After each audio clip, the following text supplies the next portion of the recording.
देखिए, ये बहुत छोटा सा आर्टिकल है, हिंदू का आर्टिकल है। और हिंदू का जो आर्टिकल है इसमें मैरिज से रिलेटेड है। Special marriage act 1954।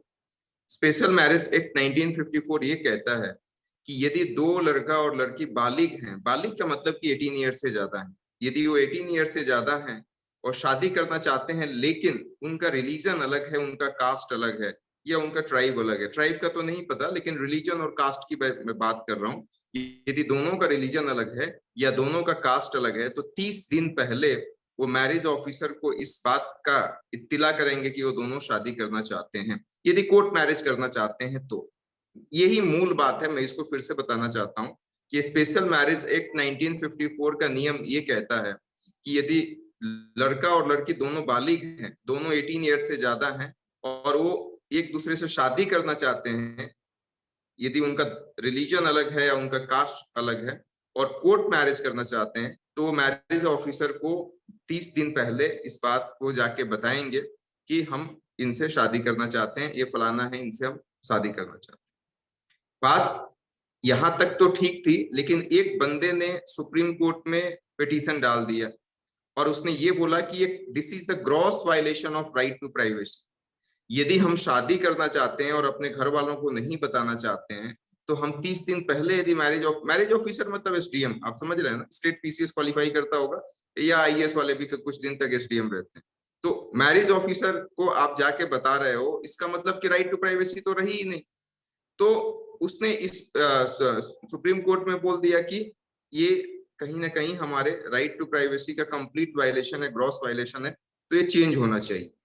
Supreme court ने भी उसको दो टूक में जवाब दिया। उसने बोला कि मतलब जिसने जिसने पिटीशन फाइल किया था, उसको ये बोला कि भाई बात तो सही है आपकी कि राइट टू प्राइवेसी जा रही है, right to equality 14 article 14 and article 15 का भी कंप्लीट वायलेशन, लेकिन आपकी शादी तो हो चुकी है, तो आप क्यों, मतलब ये कह के उसने रिजेक्ट कर दिया।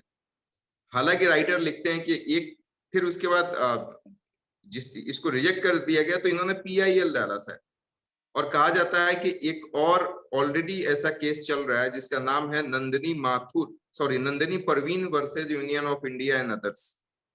अब पूरा का पूरा कहानी ये है कि देखो, किसी दूसरे रिलीजन में ऐसी कोई बात लिखी नहीं है। मुस्लिम की बात करो, मुस्लिम पर्सनल लॉ में, तो उसमें भी मैरिज में ये नहीं लिखा हुआ है कि 30 दिन पहले हम बात कर, मतलब 30 दिन पहले उनको इत्तिला करेंगे कि हम उनसे शादी करना चाहते हैं। और ये इसलिए भी अच्छा नहीं है कि मान लीजिए 30 दिन पहले यदि लड़का लड़की शादी कर रहे हैं और वो बता रहे हैं, तो हर एक स्टेट का अपना अलग अलग रूल है।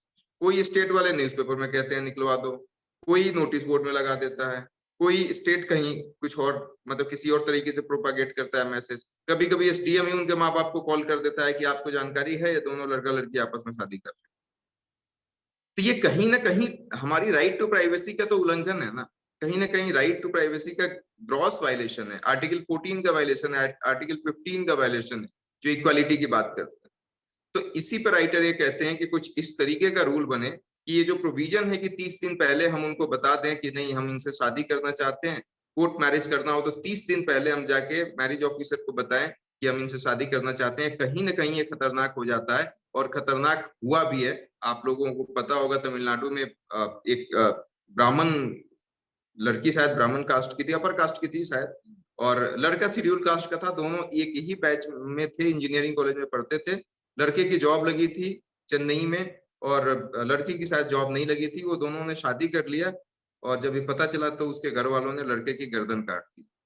ये उस स्टेट की कहानी बता रहे हैं जो हर चीज में आपसे बहुत ज्यादा आगे है, डेवलपमेंट के मामले में आगे है, चाहे वो ह्यूमन कैपिटल हो, चाहे वो सोशल कैपिटल हो, इंफ्रास्ट्रक्चर के मामले में बहुत अच्छा है, पीडीएस के मामले में बहुत ही अच्छा है, और लिटरेसी रेट भी बहुत अच्छा है।